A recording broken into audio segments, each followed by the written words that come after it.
Hey guys, EDDBUD here, and I'm back for you with another episode of Running Shoe Yay or Nay.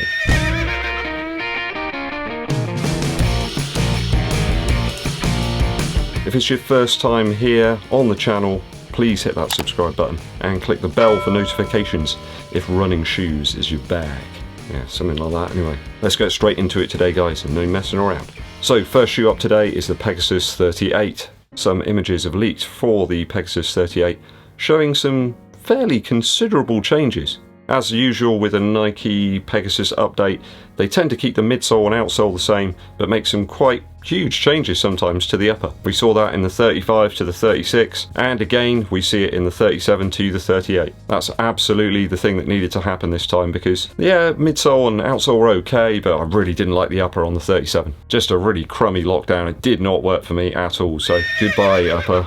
Looks like we got a Reebok style lace loop system through the tongue actually this time. Didn't expect that at all actually. A little reminiscent of the one that you get on the Energy 2 here. The tongue looks a lot more padded this time rather than that thin thing that was on top before. It really didn't work on the 37. The laces just sort of cut into my foot. Not nice. Hopefully the length of the tongue will make a runner's knot now a possibility, whereas you move the laces up a little way, the runner's knot tends to sit a little higher up the shoe, and it should facilitate one this time. The swoosh on the side looks a little bit like the one that we've seen on the React Infinity Run Flyknit 2. Might provide a little bit more structure there on the side of the shoe. And they've got more fabric style lace loops on either side of the foot this time. Might provide a little bit more flexibility and stretch. Didn't really know what to make of these last time. Just felt really plasticky. An almost Asics style toe box here on a Nike shoe. Who would have thought it, guys? Reminds me a little bit of the Nova Blast there. I wonder if it'll have the same almost gargantuan cavernous sort of room in the toe box. The Pegasus 37 was quite shallow in the toe box, so it's all looking good. Clearly the same midsole and outsole as the 37. It's the same unit, guys. It is the same unit. Is it me, or is there a little bit more padding perhaps in the heel area? Could help the lockdown a little bit more. Almost looks furry actually. Not beast furry, just a little bit furry. The one thing I don't like on this shoe though is the stitching on the sides there. It just looks a bit off-white to me. It's not my game, not my bag, it's not my thing, not my cup of tea. But I'm nitpicking again, so whoosh. All the changes are there that I want, so good job Nike, well done for listening. It's a yay for me for the Pegasus 38. Shoe 2. That Reebok Floatride Energy 2 was a real value shoe. If you remember my initial review of that, I picked it up for 29 Earth credits. Pounds. I mean, that previous version of the shoe was a really, really good offering. The Energy 2 was a really, really good daily shoe. Stupendous value, and I see the Energy 3 being very similar. And at 75 Earth credits retail, I mean, you can't lose really, can you? I'm going to tell you, it's a yay for me already on this one. It looks like a more polished upper this time. We got that sort of square mesh. Very reminiscent, in fact, of those leaked images of the Vaporfly Next Percent 2. Nike are just not getting in there fast enough. Reebok have beaten you to it. In terms of the breathability stakes, I think that mesh upper could really work its magic. Looks like a small drop in weight as well between the Energy 2 and the Energy 3. Only a few grams, but it's always welcome. It does make me chuckle that the average shoe size that they list is an 8.5 UK. When you look into it and do some research, the average UK shoe size for a man has increased by 2 sizes over the last 40 years. And it's now a size 10. So makes sense to list it by that, right?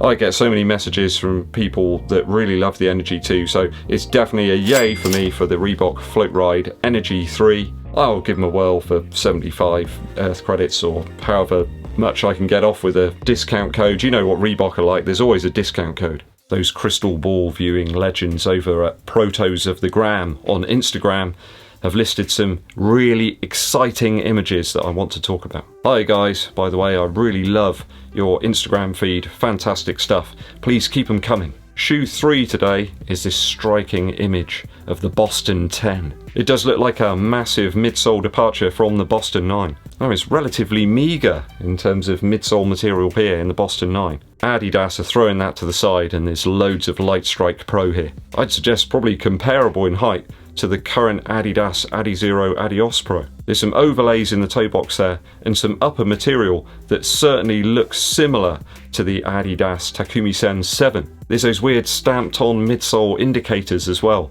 that we've seen on the Adios Pro. And it looks like almost a painted upper portion of the midsole. Or is it just the shadows? Who knows? Could well be two sections though. As you can see here, we have exposed energy rods visible via the outsole. We got the typical split outsole rubber as well that we often see in Adidas shoes. This certainly makes for an action-packed offering. Different but similar to the leaked Adizero X shoe that we saw very recently. Are they trying to maneuver the Boston 10 to be a training partner to the forthcoming Adizero Adios Pro 2? I got that right? Yeah, but this seemingly has more midsole material there than the shoe we saw leaked a few weeks back. Who knows? But anything Light Strike Pro, I'm in there. It's certainly exciting and a big yay for me for the Boston 10 from Adidas. Shoe 4, another one from those awesome people at Protos of the Gram. This time they showed us a little hint of the Adios 6. Are you following closely, people?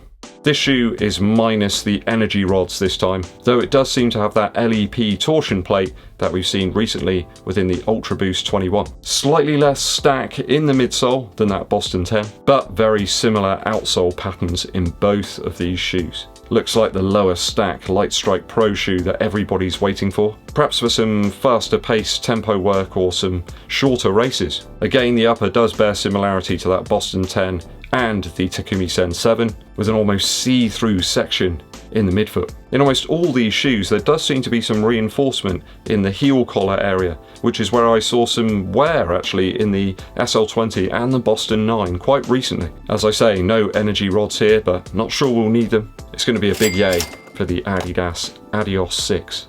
Okay, that's all the shoes I'm going to talk about today, guys. What do you make of those 4? Down in the comments. A quick musical interlude for you. It's absolutely foul outside at the moment. It's raining, it's windy. Yesterday on my run there were 27-mile-an-hour winds. It was refreshing. But to take me away from that, I've been listening to one of my favourite albums of all time, Blue Hawaii by Elvis. Ku'o Ipo and Island of Love are my favourite tracks from here, but everyone's a winner. There's some beautiful slide guitar on here, some Hawaiian steel guitar. It's just a beautiful album. Can transport you somewhere completely different, or certainly slightly more palatable than Yeovil Somerset right now. I love the whole cover as well with the film, the various different sections there, and Elvis in his Hawaiian shirt. It's just fantastic.